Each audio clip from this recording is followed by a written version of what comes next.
Alright, welcome everybody back to another Luke's Garden or the Williams Family Urban Homestead.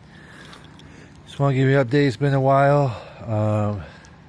So yeah, let's do this. So this is the wisteria area.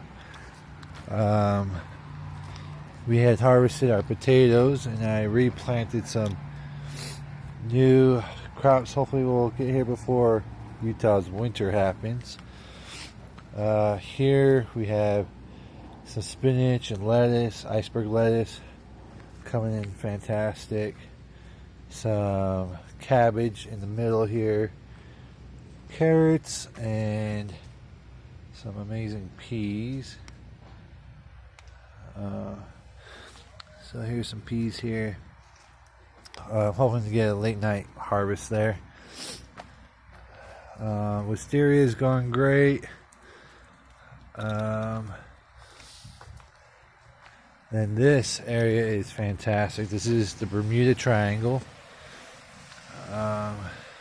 We had planted a new fruitless mulberry tree right in the middle here, which I think will do fantastic because they get some really big canopies. So it'll shade over into this part of our patio area. But check out these zinnias. I'm so happy about how these turned out. Jamie started these from seed and they were just little itty bitty guys. And they have taken off like crazy. Same with these red hibiscus plants. So Jamie was telling me that these plants can actually grow up to 10 feet tall, 4 or 5 feet wide. So that's pretty sweet. And these guys are just loaded with these pollinators, which is amazing. Lissums are doing great. Right down here, these guys here. So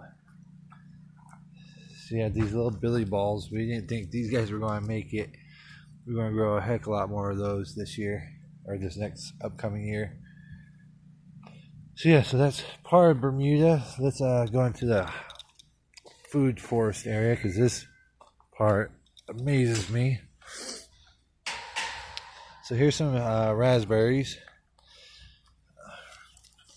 Look how many we're going to get on this guy.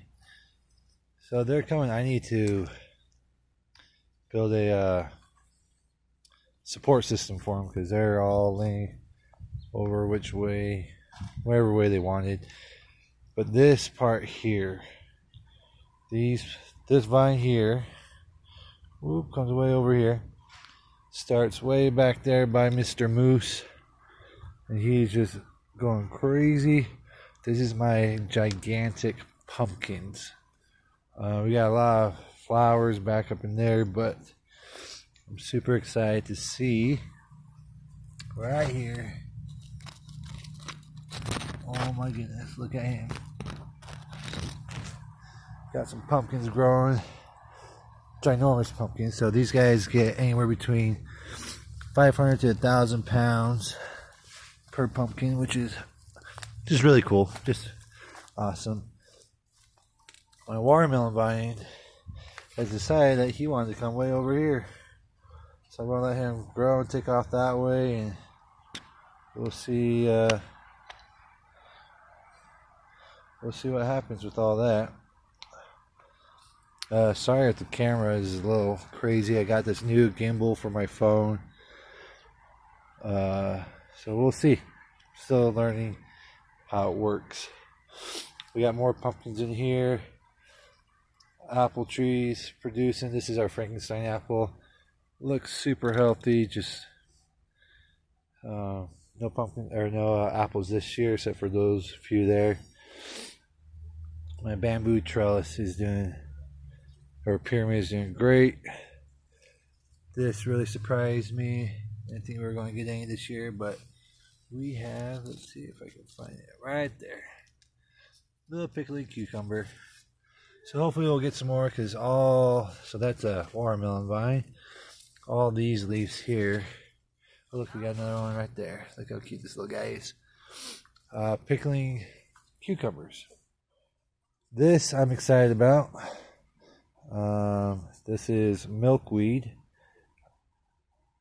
this flower is great for monarch butterflies, which the western monarch butterfly is on the verge of going extinct, definitely endangered, and they're home to Utah, and we don't have very many of them anymore. So Utah is making this push to bring back the monarch butterfly, asking people to grow milkweed. So that's what I'm doing. I want a lot more next year. My seeds didn't really grow too well this year, so next year I'm going to plant a lot more. Down in this little area here, we just harvested some iceberg lettuce. This is celery that I started from seed. Like, you can actually see celery stalk, so that's pretty cool. We got broccoli, but there's no broccoli on it. The bugs have devoured broccoli, but that's okay because broccoli's not my favorite, but I love growing it. Granny Smith apples, they're doing great. Our peaches are doing really well. They're starting to turn. Even the leaves are starting to turn, so you know fall is coming soon. Got some more apples here. These trees are still young, so they're not producing huge apples, but you know, we got some good little guys here. The tomatillos, oh my goodness, I had no idea tomatillos would be so huge. I mean, they're as tall as my apple tree, but everywhere you look there's little tomatillos growing. We just harvested about, I don't know, 5 or 6 of them that were ready. So the way that you want to harvest them is wait until they're full, and then they'll start splitting at the bottom here. And when they start splitting, or right before they start splitting, that's when you pick them. And you can freeze them. So we're going to freeze them until we're ready to do our canning this fall. And then we'll make some salsa verde. So just another view of our crazy forest over here.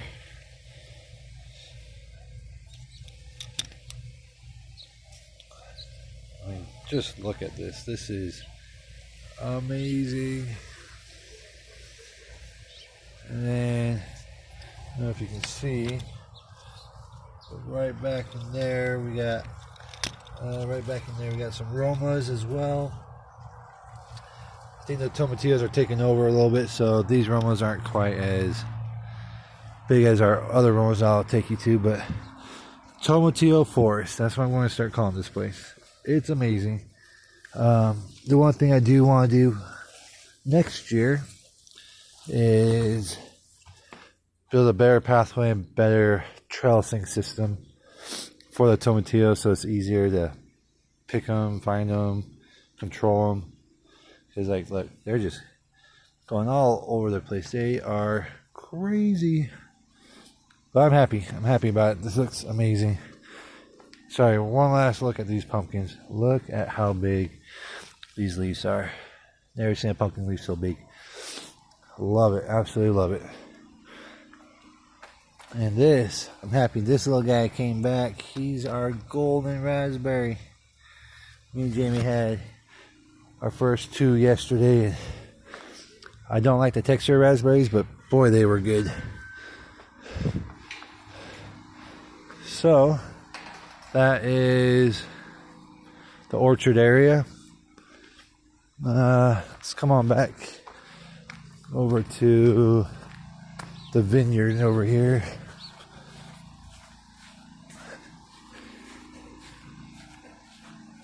Sorry about the yard mess. Working on a bunch of different projects all at once and starting a new job at the same time. It's a little daunting and just really busy.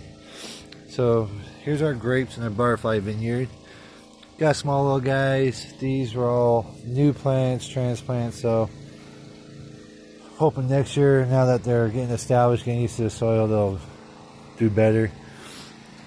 Up here on the roof, the ceiling, I need to put some more chicken wire, just this metal mesh, so that these vines here that are finally coming across have something to hook onto, because my goal is to have the grapes just hang down and we come in and just pick them from all sides. This is a blackberry. We had some issues with well, one, heat, and that's across the country, but we had some issues with bugs, as you can tell. So if any of you guys have any ideas on what type of bugs eat raspberry plants, please let me know and how I can combat them, because we love our raspberry jams and we would like to have a good harvest next year of raspberries. Also back here are these volunteer, I'm calling them bamboo, I don't know what else they are. I think they're a type of bamboo. They're from our neighbor's yard, and I need to cut them down, pull off the leaves, and then let them dry out. And that's what I use to build my bamboo pyramid in the orchard. So I need to use those to build some more pyramids for these other boxes. Apple trees need to be trimmed. They're doing good, but they need to be trimmed. Back here is black elderberries. Well, we're hoping, because they grow big, tall, and wide. Our goal is to have this hedge of black, or elderberries. I guess they're not black lace elderberries, just elderberries on this whole back fence here. I think it'll be pretty. Since they grow really tall and big, they'll cover this huge, kind of pathetic looking garage thing that our neighbors built. So, I know I talked about this before, but this is the space that I want to build our greenhouse. And I think I finally decided on the style. It's going to be a half greenhouse / hoop house. And I want to use recycled material, so I'll be probably using pallet wood to build it, and PVC pipes for the roof, and just plastic. But I want to use as much recyclable materials as I can. This area, just get a really big view of this. Look how cool. This is one of my favorite places to be. We got the Roma box. Look at all these Roma tomatoes growing here. We just picked a ton yesterday. Oh, look, and there's another one here that we can actually pick. Let's see if I can go in the... Oh, not quite. He's a little still... Oh, he's in there somewhere. Yeah, well. But you don't want to pick them when they're green. But when they're like a light orange, you can pick them. Leave them on your counter. Oh, look, here's two. I can show you with these two. 1, 2. Alright, so these guys, this first one probably could have stayed on a little bit longer. But when they're about this color, maybe even a little lighter, you can pick them, leave them on your counter, and then they will ripen as they sit on the counter. Then when they get to the red that you want, what we're doing is we're throwing them in gallon-sized bags, freezing them. Then when we have enough to make our batch of spaghetti sauce or salsa, then we'll pull them out, thaw them out, and process them. Same with these guys. These stupid morning glory is taking over my boxes. And if you're wondering how do you combat morning glory, you know, God bless us with 2 hands, and that's the best way to combat morning glory. But I need to... Wow, they just came out of nowhere. They're taking over my peppers. But these are Anaheim peppers. We just picked... I just froze a gallon-sized bag, which last time I weighed a gallon-sized bag with these peppers in it, it was about 2 pounds. So we'll go with the average of 2 pounds a bag, gallon-sized bag of Anaheim peppers. So these guys... So here's a more... He's almost ready to pick here. You could, I probably would actually pick them even. But we'll leave them. These are the peppers that you want to use for green chilies, or canned chilies. So all of our plants here have a ton of peppers on them, which is great. We threw alyssums in there to bring in pollinators and help out with that type of stuff. But look at this guy. I picked a ton of them from yesterday off this plant. So he's pretty big. Yeah, we also have, so this used to be my grape box, and I thought I dug out all the roots of the grapes, but apparently not. The grapes are still here, so we'll have to deal with those. Hey, Molly, Diesel, come on. Here we got green beans. This is where I need to get some more of my bamboo sticks I had already dried out. The bamboo will help these green beans. At least I think they're green beans. They might be black beans. I'm not sure. Jamie planted those. But they're doing really, really well. I just need help them out and grow on something. We got some beans here. They're actually starting to grow here, as you can see right there. So that's pretty awesome. We got bell peppers. Oops. 2 bell pepper plants. That's one thing next year I'm going to plant more of is bell pepper plants, because we are running out of our homemade salsa.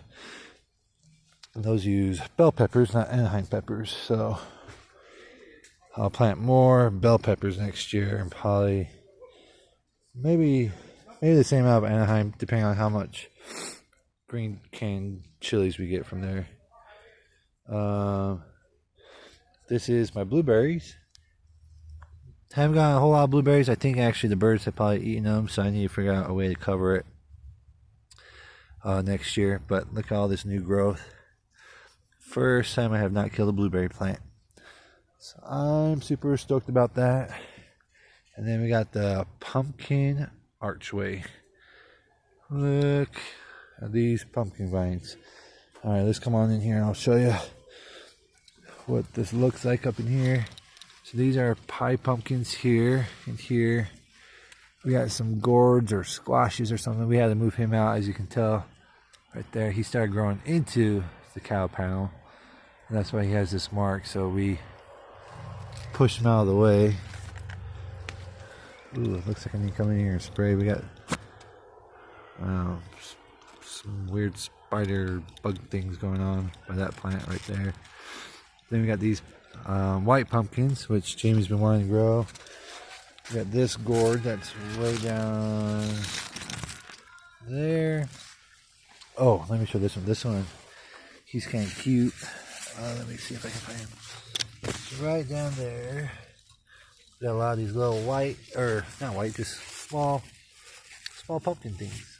Little pumpkins. So those are cute. Those are cool. So yeah, so it's doing great in here. Watch my head so I don't whack my head on the pumpkin. Vines are going crazy through here. Look, we got another pipe pumpkin here. What you do with the pipe pumpkins, you make the like pie fillings and baby food, like pumpkin baby food, dog treats, whatever you want. We picked a bunch of pears a couple days ago. We got a few more that could probably be picked. Now here's another view of this pumpkin here. Look at that guy, so cute. Amazing little guys. Yeah, actually quite a bit of those. And I think we have ones that produce a variety of colors, because we have 2 white ones that we picked already. But those ones aren't really white, they're more like a yellow with stripes. So, and then we got some in here that are like orange. Actually could probably be picked, and we can start putting out our fall decorations, which I'm super stoked about. I'm ready for fall. So look, there's another, excuse me for the leaf. There's another one right there. Like they're all over the place. We got another gourd, another pie pumpkin up there. So yeah, this is This is great. One thing that we want to do though is, so I haven't decided. I know for sure I'm going to do a whole nother row of garden boxes, same size but built like those ones, so they'll have the 2x10, so it'll be roughly 20 inches tall, 2 feet wide, 6 feet long, and then the middle box will be another 2x2, 2 foot by 2 foot. So I'm going to do a whole nother row of those down. And depending, I might even go a 4th row. I need to talk to Jamie, see what she would like. And it all depends on the greenhouse, because if the greenhouse comes way out here to about here, then I might do a 3rd row just so it looks more proportionate. If it doesn't go out that far and just goes to where the 3rd row's at, I might just keep it at 3 rows. But we want to grow, we want to grow all these pumpkins again, but we want to split them up so we just have one arch of just a bunch of pie pumpkins, one arch of white pumpkins and small little pumpkins. Then we need a lot more aromas and a lot more different types of peppers. Tomatillo forest over there, I'll probably keep that there, but not grow aromas. Oh yeah, let me tell you about this project that I'm super excited about. So right over here, right in front of the orchard in Bermuda, is a ton of grass, and we don't really use it. It's not really a useful spot for grass, and one of the things that Utah is pushing is this thing called localscapes. And you build your yard in these 3 different stages. Look it up online. They got free classes. It's really cool. But one of the aspects is you don't need as much grass as what you think. Utah is notorious for using too much grass. And grass isn't good for pathways. It's not good for play areas or fire pit areas. It's pretty. It's nice. It's soft. That's why we all like it. But uses way too much water. In our day and age, you can't save enough water. So I want to do my part, and I'm changing my yard slowly, but it's happening to where it's more of a water smart local escape for Utah. So over here, I'm probably going to put in more garden beds, so more of these raised garden beds here. But I think I might put a bench in front of it, or a bench somewhere in there so you can come and sit and just kind of relax. And then those garden area boxes, raised garden beds, will be more like, I'll probably do more of my pumpkins on there so they can grow up on the fence, or cucumbers or zucchinis. Can make a really pretty backdrop. But I want an herb garden. That's one thing that we don't have, is an herb garden. Because we love our basil, we love rosemary, cilantro we need to use for our salsa verde and other sauces that we like. So I want this whole area. This will probably call like herb corner, herb garden corner, or something like that.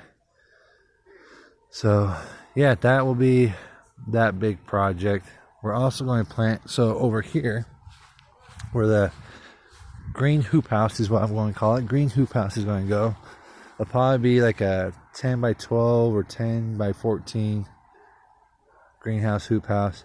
We're going to plant some more, probably for sure another peach tree, possibly 2 peach trees, because our peach tree is actually quite old, and yeah, it produces peaches, but they're not very big, which is really funny because our first year that we moved in here, they were huge peaches, and now they're not.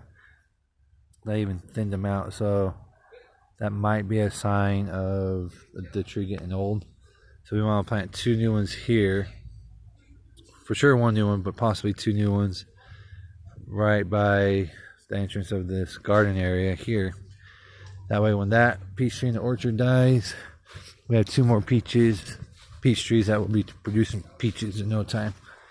Because we went to a farmer's market a couple weeks ago, and they were sold out in minutes. So yeah, this is just our new side garden. I did a video on this.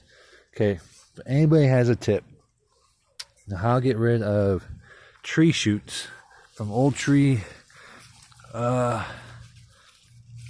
roots, I guess, please let me know, because we have these stupid poplar trees. They're great, just not for our area. They're popping up from the old tree roots that were here, and we've been slowly just pulling them out, and it seems to be working okay. But, and you know, we've had this before, and we just keep pulling them, and then they eventually just stop. But if you have any quicker ways to killing it, please let me know, because I don't want, like, they're growing inside all of our flowers here, and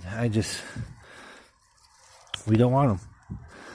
But if any of you guys want some poplar tree starts and have a green thumb, I'm pretty sure you could soak this in some root starting material, throw it in a pot, and start up a poplar tree. Which, you know, they grow fast, they're big, they're pretty, they're nice trees. They tend to die really quickly, and I hate having to pull them all. But, you know, maybe it's one of those things that God's like, hey, it's one more thing you can use your hands for. So that's possibly it. We've had a lot of rain too, so we have a lot of weird mushrooms growing.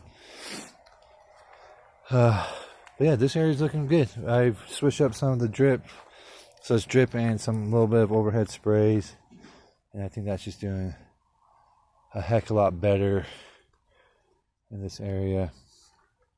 Let me tell you about this rose bush. I posted something on Facebook and Instagram a couple days ago, but look how pretty this yellow rose is. So one of the things that me and Jamie strive for in our gardens is to plant things that either are useful to us, so vegetables, fruits, all that type of stuff, also really pretty flowers to bring in pollinators and that type of stuff.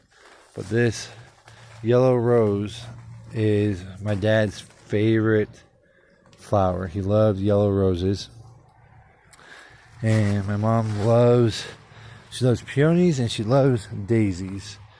So I try to plant things that mean something to the people that matter the most in my life. And so I got a bunch of flowers that are in memory of those people, and it's just a contribution to how much those people mean to me, that I want to incorporate them into my yard. I mean, that sounds weird, but I want them to know how much they mean to me by me planting their favorite flowers or creating a space that reminds me of them. So, like, my fire pit area, me and Jane were deciding, I can't decide on a really good name for it, but I want it to be in memory of my dad, because my dad always took us backpacking and camping before he passed away. And so I want to create this, you know, those brown signs that they have in the campsites, this like thick brown latex looking paint, and then they engrave in it the campsite, so like Trial Lake Campground, and then they paint usually inside yellow. I want to do that in this area, but I want to call it something like Kelly's Forest or Kelly's Campground or something like that. Something in memory of my dad. That's why we called this area Mimi's Garden, because, you know, Jamie means the world to me, and she loves flowers and she loves gardening, which I am super grateful for, that she endures my crazy gardening adventures. But this is her area, so this is all the plants that she wants to go. I don't have any say in here. I don't want any say in this area, because this is her area. I want her to plant things that she likes, what she wants. So she has a ton of, I know they don't look very good now, but a lot of peonies right down there. She loves snowball bushes. She has some hydrangeas, like that one there, magnolias, more peonies. She's really loving these zinnias. So some of these boxes are like, hey, let's try growing this new flower that we haven't grown before and see if it works. And when we like them, we'll say the season, we'll try them again. Like she tried growing sweet peas, and they had beautiful flowers there, pink and purple, and we had some like fuchsia pink colors, but they do better in a more shaded area. So she's like, yeah, they did okay, and she grew them from seed. But now she's like, now I need to figure out where I can move them so that they grow better in my garden area, are more shaded. So we're planning on replacing this fence. I don't know if it's going to be this year or next year, but maybe we'll grow them back here because that gets shaded by the magnolia trees and bushes and the forsythia bush that she actually cut down yesterday. It was probably about 8 to 10 feet tall. It is huge. So, and one of the things I love is, so this is the remnants of it, but the baby's breath bush. She knows how much I love the baby's breath because it reminds me of my childhood. We used to cut baby's breath and some other little flowers that we had growing in the garden. We would put them in a vase, and on Sundays we would go visit the cemetery and place them on my sister's tombstone. And so I absolutely love that memory. Because she loves and cares about me, she wanted that in her garden. So, that's kind of how we, in a way, in essence, plan out our garden spaces. Try to save water, try to plant things that mean something to us, as well as produce fruit and vegetables. And yeah, like I don't like tomatoes. I will not eat a plain tomato. But I love pizza sauce, I love salsa, I love spaghetti sauce. So why not grow things that you can make into sauces or other types of food that you might like? So that's how we do our garden. One last quick little peek at everything. Appreciate all your guys' support. Me and Jamie were actually talking about doing more videos. We both hate being on camera. However, a lot of our people that we like to follow and listen to, they're all on YouTube. They're all our age, and they're being successful, and they're living life to their fullest. And like, why can't we do that? Oh wait, we can. And now with my new job, like I have summers off with Jamie because we're both teachers now, so we can spend a lot of time urban farming basically, and creating a sanctuary in our yard where we can just go outside, relax, and enjoy each other's company and our flowers and our harvest, and enjoy God's beauty that He's blessed us with. So if you guys have any tips, advice, criticisms, please let me know. We love to hear feedback. But keep encouraging us to do what we do. We love doing it. And we'll catch you guys next time. See ya.